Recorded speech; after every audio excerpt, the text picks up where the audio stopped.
of pristine nature. We are proud of our protection of the oceans and our combat against climate change.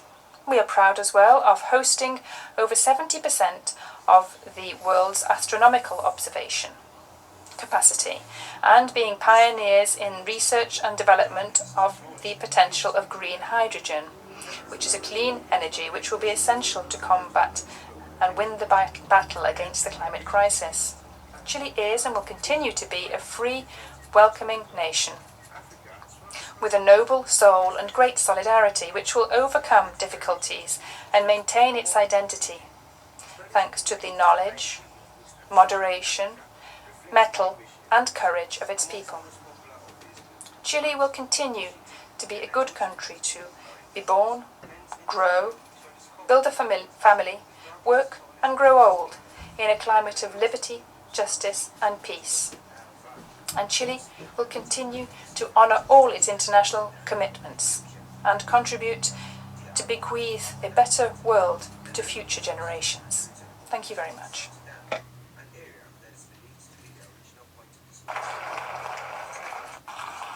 On behalf of the General Assembly, I wish to thank the President of the Republic of Chile for the statement just made. The Assembly will hear an address by His Excellency Moon Jae-in, President of the Republic of Korea. I request protocol to escort His Excellency. The terms Nilotic and Nilotes were previously used as racial subclassifications based on anthropological observations of the distinct body morphology of many Nilotic species. On behalf of the General Assembly, I have the honor to welcome to the United Nations His Excellency Moon Jae-in, President of the Republic of Korea, and to invite him to address the Assembly.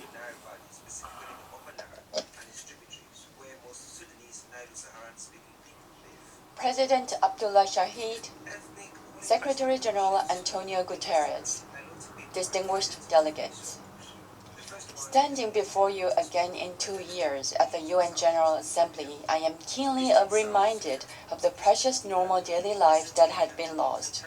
Guided by the leadership of President Shahid, who assumed the presidency of the 76th session of the UNGA, I hope the international community will gather its wisdom and work in partnership to tackle global crises. For the past 5 years, Secretary General Guterres has worked tirelessly to revitalize and reform the UN, and I offer my sincere congratulations and respect to you, Mr. Secretary General, for your re-election victory. I am most certain that you will make greater strides in the key agenda dearest to your heart, such as peacekeeping operations, climate change, response, and SDGs. I hope that the UNGA session this year will impart to the people of the world a message of hope that we will emerge victorious from the pandemic and climate crisis and attain sustainable development. Mr. President, Mr. Secretary General, and distinguished delegates, humans by nature build and live together in communities. Resorting to collective intellect and mutual aid in those communities, humanity has prevailed over a myriad of infectious diseases and lived in coexistence. The COVID-19 pandemic will also be surmounted by the love of humanity and solidarity, and at its center, the UN shall stand.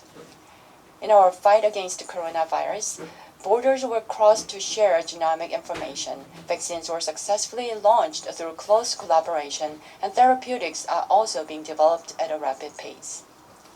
A triumph over COVID-19 demands us to break down barriers. The horizons of our lives and thoughts have extended from villages to countries, and from countries to the entire planet. This, I reckon, is the coming of an era of global community. In this era of global community, we employ one another and work with one another. We gather our wisdom together and we act together. To date, countries with advanced economy and more power have taken the lead in the world. Yet, from now, all nations are called upon to move in tandem with their best possible goals and approaches in pursuing sustainable development. As the pivot of such cooperation and action, the UN will be asked to take on a larger role than now. Founders of the UN, having gone through the scourge of 2 world wars, aspired to establish an order for world peace. Now, the UN is requested to recommend a new set of rules and goals as it ushers in this era of global community. To facilitate mutually beneficial cooperation within the framework of multilateral order, the UN must become an institution that builds trust among nations, an institution that brings together the commitment and capabilities of the community of nations to galvanize action. The Republic of Korea will take an active part in the international order of solidarity and cooperation to be led by the UN. Korea, a newly independent state after World War II, was able to build a democracy and a strong economy with the support of the UN and the international community. Now, a responsible member of the international community, Korea is determined to step up its efforts to help countries prosper together and embrace one another. Korea will take the lead in putting forward a vision for partnership and coexistence that can be shared by developed and developing countries alike. A task most urgent for the global community is delivering an inclusive recovery from the coronavirus crisis. Low-income families, the elderly, and other vulnerable groups were left most widely exposed to the threat of the virus. Socioeconomic problems built up over the years were brought to the fore by the pandemic. Poverty and hunger have deepened. From income, jobs to education, gaps widened across gender, class, and countries. The UN has been calling for reducing such inequalities already for years by putting forth the Sustainable Development Goals for 2030. Now, it is incumbent upon all members of the UN to work with greater vigor to realize the SDGs. Korea will stand together to help all people in every country live without the fear of coronavirus. We will deliver on our $200 million pledge to COVAX AMC. As one of the global vaccine production hubs, we will strive for an equitable and expeditious supply of COVID-19 vaccines. Korea will also stand at the vanguard of the endeavors to achieve the SDGs. In a bid to defeat the pandemic and make a new leap forward, we are pushing ahead with the Korean New Deal policy. Notably, we are reinforcing employment and social safety nets and expanding investment in people under the Human New Deal to realize an inclusive recovery that puts people first. Our policy experience from the Korean New Deal will be shared with the rest of the world. To help developing countries advance closer towards SDGs together, Korea plans to scale up its ODA, particularly in green, digital, and healthcare, the areas that have seen a surge in demand during the pandemic. Another pressing task for the global community to undertake is responding to the climate crisis. Even as we speak, our planet is getting hotter faster than anticipated. The community of nations must join forces in closer concert together to push forward carbon neutrality. Last year, Korea committed itself to carbon neutrality by 2050 and legislated its vision and implementation framework by enacting the Framework Act on Carbon Neutrality.